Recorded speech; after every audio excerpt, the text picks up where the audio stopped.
You're going to go through things in your marriage where you go through a low point in your marriage. Maybe you have a lot of strife and fussing and fighting in your marriage, okay? And those things happen. You go through a low point in your marriage. That's pretty normal, okay? Most people have been through that. I'm not going to ask for raise of hands. But most people have been through that stuff. Now, look, you can see how, let's say a guy just never had any problems with his wife, and everything was just perfect, and they never said a crossword. And I've heard some people claim this, that they've just never had a crossword with their spouse. We've never raised our voices. We never had a fight. And I'm skeptical of that, okay? But I have had some people claim that to me. But you know what? I'll sit here right now and tell you, hey, there have been times when my wife and I didn't get along. There have been times where we struggled in our marriage or went through difficult patches.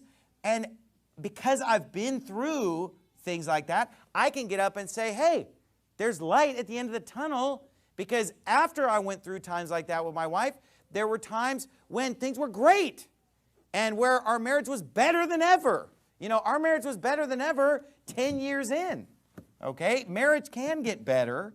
You can get through the difficult patches. Weeping may endure for the night, but joy cometh in the morning. And you know what? At the time, it's never fun going through marriage problems, but why did God allow you to go through it? So that you can help other people. And when they tell you that they're having a problem, or when you see a problem, you can actually step in and help them out instead of just having an attitude of like, well, didn't you read Ephesians 5?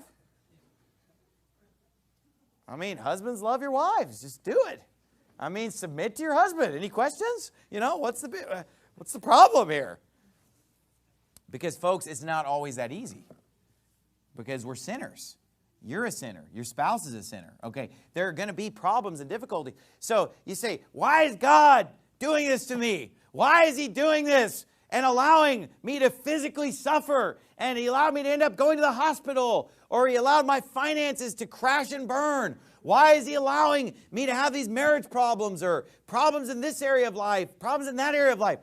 Part of it is because God might be putting you through these trials and afflictions so that he can get you through it, build your faith, build your experience. You can learn patience. You can learn how to go through hard times so that down the road, you're going to help someone who's going through hard times.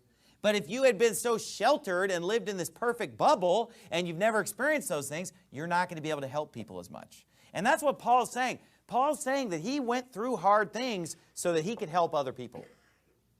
And as the suffering abounds, the comfort abounds. And he uses these different words here. He uses the word tribulation in verse 4. Then a little bit later, he uses the word trouble. A little bit later, he uses the word sufferings.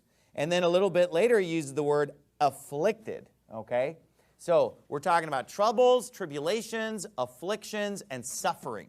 Why do they happen? Why does God allow us to go through them?